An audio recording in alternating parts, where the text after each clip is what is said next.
அன்புடை தமிழஞ்சங்களுக்கு வணக்கம். இன்னைக்கு நம்ம வீடியோவில் என்ன பார்க்க போறோம் அப்படின்னா, பிக் பிரதர் அப்படிங்கிற ஷோ எப்படி பிக் பாஸ் ஆச்சு, தமிழ்நாட்டுக்குள்ள இந்தியாவுக்குள்ள இந்த ஷோ வந்த காரணம் என்ன, எத்தனை நாடுகளில் இந்த ஷோ எத்தனை சீசனா நடத்தப்பட்டுட்டு வருது, இந்த பிக் பாஸ் பிறந்த கதை என்ன, பிக் பாஸ் இன்னைக்கு எங்கே வந்து நிற்கிது, இந்த ஷோ மூலமாக மக்களுக்கு கிடைக்கக்கூடிய பாசிட்டிவ்ஸ் என்ன, இந்த ஷோ மீது வைக்கப்படக்கூடிய விமர்சனங்கள் என்னென்ன, இந்த மாதிரி நிறைய விஷயங்கள் பிக் பாஸை பற்றி இன்ட்ரெஸ்டிங்காக இருக்குது. நம்ம தெரிஞ்சுக்க வாங்க இந்த வீடியோவில் தெரிஞ்சுக்கலாம்.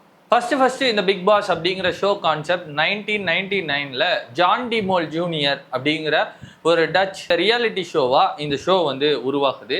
இதுக்கான பெயராக அவங்க வைக்கிறது பிக் பிரதர். பிக் பிரதர் அப்படிங்கிறதுக்கு என்ன அர்த்தம் அப்படின்னா, 1984ல் வந்து ஜார்ஜ் ஆர்வெலோட நாவலில் இருக்க ஒரு கேரக்டர் பிக் பிரதர் இஸ் வாட்சிங் யூ அப்படின்னு, அதுலேருந்து இன்ஸ்பயர் ஆகி இந்த பேர் எடுத்து வைக்கிறாங்க. இந்த ஷோவோட ஃபார்மெட் என்னன்னா, வெளியுலகத்தோட கான்டாக்ட் இருக்காது, 24/7 இவங்க கான்ஸ்டன்ட் கேமரா சர்வைலன்ஸில் இருப்பாங்க. இவங்களுக்கு டாஸ்க்ஸ் இருக்கும், பீப்புள் இவங்களுக்காக ஓட் பண்ணுவாங்க, கம்மியாக ஓட்டு வாங்குறவங்க ஷோலேருந்து வெளியே போயிடுவாங்க. இப்படி ஒரு ஷோவை அவங்க ஃபார்மெட் பண்ணுறாங்க. இந்த ஷோ 1999ல் ஆரம்பிச்சு இன்னைக்கு வரைக்கும் உலகம் ஃபுல்லாக மிகப்பெரிய ஹிட் அடைஞ்சிருக்கு. இந்த பிக் பிரதர் அப்படிங்கிற இந்த ஷோவோட ஐடியாவை வச்சு 63 நாடுகளில் இந்த ஷோ நடத்தப்படுது. 500க்கும் மேற்பட்ட சீசன்ஸாக இந்த ஷோ நடக்குது. US, UK, Brazil, south America, Australia அப்படின்னு ஏகப்பட்ட நாடுகளில் இந்த ஷோ வந்து நடக்குது. ஆனால் இந்த எல்லா நாடுகள்லையுமே இந்த ஷோ அந்தந்த ஊருக்கு ஏற்ற மாதிரியான ஃபார்மாலிட்டிஸை கொஞ்சம் மாற்றிக்குது. அதில் முக்கியமாக இந்த ஷோ இந்தியாவுக்குள்ளே வரும்போது அது ட்ரெமண்டஸாக அதை தன்னை உருவத்தை மாற்றிக்குது. இந்தியாவில் பிக் பாஸ் 2006ல் வருது. சோனி டிவி தான் ஃபர்ஸ்ட் இந்த ஷோவை லான்ச் பண்ணுறாங்க. அப்போ இந்த ஷோவை ஹோஸ்ட் பண்ணவர் அர்ஷத் வாசி. இந்த ஷோ வந்து ஒரு 3 சீசனாக லைட்டாக பிக்கப் ஆகி ஓடிட்டு இருக்கு. சீசன் 4ல் ஹோஸ்டாக சல்மான் கான் வராரு. அவரோட என்ட்ரிக்கு அப்புறம் இந்த ஷோ இந்தியாவில் பயங்கரமான ஹிட் அடிக்குது. இன்னைக்கு ஜியோ ஹாட்ஸ்டாரில் அதோட 2 டிஜிட்டல் ஓடிடி வெர்ஷன்ஸ் ஹிந்திக்கு மட்டும் தனியாக, அந்த அளவுக்கு சீசன்ஸ் வந்து தனியாக ஓடிடிக்கு தனியாக, டிவிக்கு தனியாக ரன் பண்ணுற அளவுக்கு இந்த ஷோ பயங்கர ஹிட் அடிச்சிருச்சு ஹிந்தியில். இப்போ இந்த ஷோ தமிழ்நாட்டுக்கு வருது அப்படின்னா 2017 ஜூனில் உலகநாயகன் கமல்ஹாசன் சார் வந்து இந்த ஷோவை ஹோஸ்ட் பண்ணி தமிழ்நாட்டில் லான்ச் பண்ணுறாங்க ஸ்டார் விஜயில். இந்த ஷோ தமிழ்நாட்டுக்கு வந்ததுக்கப்புறம் கமல் சார் ஹோஸ்ட் பண்ணுறாரு. அப்புறமே ஃபர்ஸ்ட் சீசனே பயங்கரமான பேசுபொருளாச்சு. 7 சீசனாக கமல் சார் தொடர்ந்து இதை ஹோஸ்ட் பண்ணிக்கிட்டே வந்தார். அவருடைய பொலிட்டிக்கல் மைலேஜ் ஒரு பக்கமும், இந்த ஷோவில் நடக்கக்கூடிய கான்ட்ரவர்சி இன்னொரு பக்கமும்னு தமிழ் ஆடியன்ஸுக்கு ஏற்ற மாதிரி இந்த ஷோ பயங்கரமாக வளர்ந்துக்கிட்டே வந்துச்சு. சீசன் 8ல் விஜய் சேதுபதி இந்த ஷோக்கு ஹோஸ்டாக மாறுறாரு. இப்போ சீசன் 9 விரைவில் ஆரம்பிக்க இருக்கு. அதையும் விஜய் சேதுபதி தான் ஹோஸ்ட் பண்ணுறாரு. தமிழ் மட்டும் இல்லாமல் நிறைய சவுத் இந்தியன் லாங்குவேஜஸ்லையுமே இந்த ஷோ அடாப்ட் பண்ணப்படுது. என்னென்ன லாங்குவேஜ்லாம் இது அடாப்ட் பண்ணப்படுது அப்படின்னா, தெலுங்குல 2017ல் இந்த ஷோ வருது. அதை அப்போ ஹோஸ்ட் பண்ணது ஜூனியர் என்டிஆர். அப்புறம் நாகார்ஜுனா சார் அதை ஹோஸ்ட் பண்ணுறாங்க. கன்னடாவில் 2013லே இந்த ஷோ வந்துடுது. கிச்சா சுதீப் அதை ஹோஸ்ட் பண்ணிட்டு இருக்கிறாங்க. 2018ல் இந்த ஷோ மலையாளத்துக்கு போகுது. அங்கே மோகன்லால் சார் இதை ஹோஸ்ட் பண்ணுறாங்க. 2018லேயே மராத்திலையும் இந்த ஷோ ஆரம்பமாகுது. அதை மகேஷ் மஞ்சுரேக்கர் ஹோஸ்ட் பண்ணுறாரு.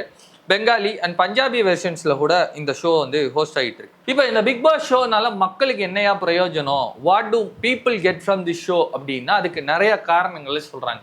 ஃபர்ஸ்ட் விஷயம் கெரியர் பூஸ்ட். இந்த ஷோவில் கலந்துக்கிற பார்ட்டிசிபெண்ட்ஸ் கிட்டத்தட்ட மறந்து போன பெரிய ஆர்டிஸ்டாக கூட இருக்கலாம், இல்லை பழைய ஆர்டிஸ்டாக கூட இருக்கலாம். அவங்களுக்கு ஒரு புது வாழ்க்கை கிடைக்கிறதுக்கான ஸ்டேஜாக இந்த ஷோ கண்டிப்பாக இருக்குது. யங் டேலண்ட்ஸை, ஃப்ரெஷ்ஷாக இருக்கக்கூடிய டேலண்ட்ஸை ஐடென்டிஃபை பண்ணி அவங்களுக்கான மிகப்பெரிய ஓப்பனிங்கை இந்த பிக் பாஸ் ஷோ கொடுக்குது அப்படின்னு சொல்கிறாங்க. ரெண்டாவதாக இந்த ஷோ மூலமாக கல்ச்சரல் ஐடென்டிட்டி தெரிய வருது. ஒவ்வொரு லாங்குவேஜ் பேசக்கூடிய மக்கள் எப்படியெல்லாம் வாழ்கிறாங்க, அவங்க ஒரு இடத்துல வாழும்போது அவங்க எப்படி பிஹேவ் பண்ணுறாங்க அப்படிங்கிற அந்த பேட்டர்ன் எல்லாம் மக்கள் புரிஞ்சுக்கிறாங்க அப்படின்னு சொல்கிறாங்க. அடுத்து மக்களுக்கு பேசுவதற்கு சைக்காலஜிக்கலாக நிறையா விஷயங்கள் கிடைக்குது. ஒரு தலைவர்னா எப்படி இருக்கணும், ஒரு டாஸ்க்னா எப்படி பண்ணணும், ஒரு விஷயத்தை எப்படி அணுகணும், ஒரு பிரச்சனை வரும்போது அதை எப்படி ஹேண்டில் பண்ணணும்னு நிறைய சைக்காலஜிக்கல் டேர்ம்ஸை மக்கள் புரிஞ்சுக்கிறாங்க. மைண்ட் செட், ஸ்ட்ராட்டஜி அப்படிங்கிற பல டேர்ம்ஸ் மூலமாக மக்கள் அவங்களே கனெக்ட் பண்ணிக்கிறாங்க அப்படின்னு சொல்கிறாங்க. இன்னும் முக்கியமான ஒரு ஃபேக்டர் என்ன அப்படின்னா, ஓட் பண்ணி தான் இந்த கண்டஸ்டன்ஸ் எல்லாரும் எலிமினேட் பண்ணுறதுனால பீப்புள் டைரெக்டாக இந்த ஷோவோட அவங்களே கனெக்ட் பண்ணிக்கிறாங்க. இவ்வளோ பாசிட்டிவ்ஸ் இருக்கக்கூடிய இந்த ஷோவில் நிறைய நெகட்டிவ்ஸும் சொல்லப்படுது. அதில் முக்கியமானது, இந்த ஷோ மூலமாக பிரபலமடைகிற 25 பேரில் 2 பேர் சக்ஸஸை நோக்கி போகிறாங்கன்னா, ஒரு 10 பேர்த்துக்கு மேலே பயங்கரமாக ட்ரோலுக்கு உள்ளாகுறாங்க. அவங்களோட நடவடிக்கைகளோ செய்கைகளோ இல்லை அவங்க பண்ணக்கூடிய சின்ன விஷயம் கூட அவங்களுக்கு பெரிய பேக் ஃபயராக மாறிடுது அப்படின்னு சொல்கிறாங்க. அதுக்கப்புறம் இந்த ஷோ டிஆர்பிக்காக ஸ்டேஜ் பண்ணப்படுது, ஸ்கிரிப்ட் பண்ணப்படுது அப்படிங்கிற விமர்சனம் தொடர்ந்து எல்லா நாட்டில் நடக்கக்கூடிய பிக் பாஸ் ஷோக்குமே இருக்கு. இந்த ஷோ ஒரு டாக்ஸிக்கான என்விரான்மெண்ட்டை உருவாக்கிடுது. 100 நாள் ஒரு இடத்துக்குள்ள அடைச்சி போடுறது, வெளி உலகத்தோட கம்யூனிகேஷன் இல்லைங்கிறதே அந்த மக்களை மன ரீதியாக ரொம்ப பாதிக்கும். இது ஒரு டாக்ஸிக் என்விரான்மெண்ட்டை கிரியேட் பண்ணும் அப்படின்னு சொல்லி நிறைய விமர்சனங்களும் இந்த ஷோ மேலே வருது. இந்த ஷோ மீது வைக்கப்பட்ட முக்கியமான ஒரு விமர்சனம் வந்து செலக்டிவ் எடிட்டிங். ஒரு நாள் பூரா நடக்கிறதுல ரொம்ப குறிப்பிட்ட ஒரு பகுதியை மட்டும் கட் பண்ணி இவங்க ஷோவை டெலிகாஸ்ட் பண்ணுறாங்க அப்படிங்கிறது. ஓடிடி வெர்ஷன்ஸ் வந்ததுக்கு அப்புறமா இதை ஃபுல்லா 24/7 ஸ்ட்ரீம் பண்ண ஆரம்பிச்சிட்டாங்க. அதுக்கப்புறம் இந்த விமர்சனங்கள் கொஞ்சம் கொஞ்சமா குறைஞ்சிருச்சு. பிக் பாஸ் உலகம் ஃபுல்லா பாப்புலரா பார்க்கப்படக்கூடிய ஒரு ஷோனாலும் ஒவ்வொரு கண்ட்ரிலையும் இதோட ரியாக்ஷன்ஸ் வேற வேற மாதிரி இருக்கு. யூஎஸ்ல பார்க்கக்கூடிய Bigg Boss show more of strategy and game பேஸ்டா இருக்கு. நிறைய கேம்ஸுக்கு தான் அதில் ப்ரையாரிட்டி கொடுக்குறாங்க. யூகேல சோசியல் கன்சர்ன்ஸை இதில் பேசுறாங்க.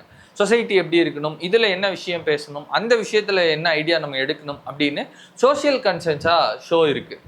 அதே இந்தியாவுக்கு வரும்போது இந்த ஷோ மோர் ஆஃப் எமோஷன்ஸையும் பீப்புளோட செலிபிரிட்டியையும் இன்க்ரீஸ் பண்ணுறதா இருக்குது.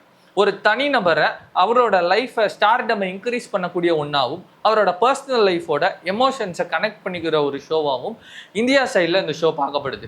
குறிப்பாக தமிழ் அண்ட் தெலுங்கு வெர்ஷன்ஸில் ஸ்ட்ராங் பேக் ஸ்டோரியும் அவங்களோட பர்சனல் லைஃபுமே தான் முன்னாடி வைக்கப்படுது. இவ்வளோ பெரிய ஷோ, இவ்வளோ பெரிய கான்செப்ட் ஐடியாவை காப்பி அடிக்காமையா இருப்பாங்க, இல்லை இன்ஸ்பயர் பண்ணாமையா இருப்பாங்க. இந்த ஷோவை வச்சு லாக் அப் அப்படின்னு ஒரு ஷோவை கங்கனா ரனாவத் ஹோஸ்ட் பண்ணாங்க. அந்த ஷோ கிட்டத்தட்ட இந்த பிக் பாஸ் ஐடியாவிலேருந்து இன்ஸ்பயர் பண்ணப்பட்டது அப்படின்னு சொல்கிறாங்க. அதுக்கப்புறம் survivor series, survival on the island, இந்த மாதிரியான சீரீஸ்களும் வர ஆரம்பிச்சிச்சு. ஒரு தனி தீவில் விட்டு நிறைய டாஸ்க்ஸ் கொடுத்து அவங்கள அந்த தீவிலே வாழ வைக்கிற மாதிரியான ஷோக்களும் இதில் இருந்து இன்ஸ்பயர் பண்ணப்பட்டுச்சு.